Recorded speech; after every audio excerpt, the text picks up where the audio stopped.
આણંદ વડોદરાને જોડતો બ્રિજ તૂટી પડ્યો. મહીસાગર નદી પર આવેલ ગંભીરા બ્રિજ તૂટ્યો.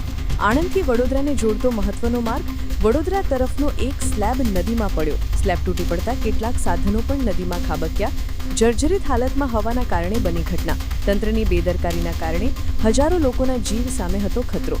પાદરા જંબુસર જીઆઈડીસીમાં કામ કરતા હજારો લોકોનો રસ્તો થયો બંધ. કેટલા સાધનો નદીમાં ખાબક્યા તેની તપાસ હાથ ધરવામાં આવી.